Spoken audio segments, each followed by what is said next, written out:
Okay, hey guys, it's JP Freeman back with Chris at Classic Rock Coffee in Springfield, Missouri. So we're on part 2, so Chris, take it away. Alright, thanks for joining us for part 2 of the video series here. In this part we're going to actually talk about what's happening during the roasting process and a little bit about these coffee beans here. So in this video, Mason Jones is our other roaster and trainer here, so he's going to mostly be talking. So what we do is we've got our Probot roaster here. We're going to heat it up to around 400 degrees and get it nice and hot before we ever drop any coffee into it. The reason for that is because we need this thing to be hot to maintain that heat and keep it going for the whole roasting process. Yeah, so this machine is really, in simple terms, it's kind of a glorified clothes dryer. You have control over the heat and it rotates around. You put your beans in there, and when we actually have our coffee beans in there, we can control the amount of heat that is actually being applied to our coffee beans. And we can actually check and see the temperature of the drum that's rotating, the environment temp, and the temperature of the beans with just little heat probes that we have connected to our computer via USB. And so every time we roast, we always use this program so we can make sure to maintain consistency from batch to batch when we're roasting the same coffee. So as you can see in here, I have a batch going right there. There's a little porthole where you can see my coffee spinning in there. This is a Sumatra. So it's a little bit of a darker roast. This comes from Indonesia. This is pretty kind of a smoky, tobacco-like coffee. I'm getting near to the end of the roast on this one.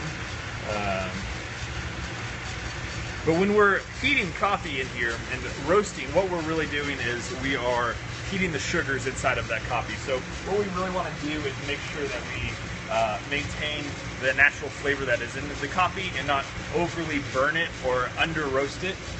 If you overly burn it, you really just burn the sugars. And so it'd be as similar as throwing some sugar into a pan with water and just heat it up until that sugar in your pan on the stove is just completely burnt. We want it to be real caramely, so we want to caramelize those sugars, not burn them. And on the other end of the spectrum too, if you under roast and underdevelop those coffee beans, it's just going to taste like, seriously, like tasting green bean juice. Like if you're drinking a can of green bean juice, that's kind of what that coffee would taste like if you don't properly heat the beans. Yeah, so this coffee's getting ready to drop, and what I'm going to do is put it into it's a cooling tray. So there's actually a fan that sucks air out of the drum and has it vented outside, and that way we can cool this as quick as possible so it stops roasting.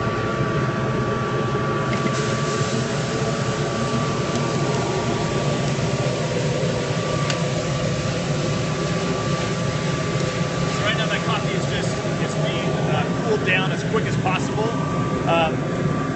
It's kind of like you know, if you cook a steak and you rest it, your steak will continue to cook, and we don't want this to rest. We want this to cool down and stop roasting as quick as possible.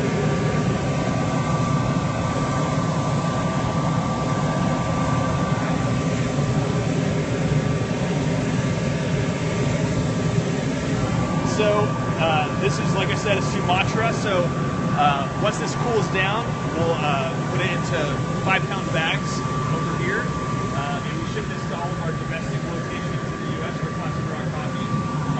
All coffee in all of our shops. You never get a cup of coffee that is farther out of a roast date from like what, about 3 weeks. So all of our coffee is always super fresh and tastes great. So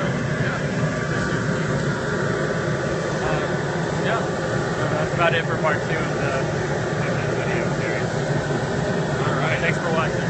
Yeah, thank you guys. Okay, guys, stay tuned for part 3 coming up in just a few minutes. Thank you.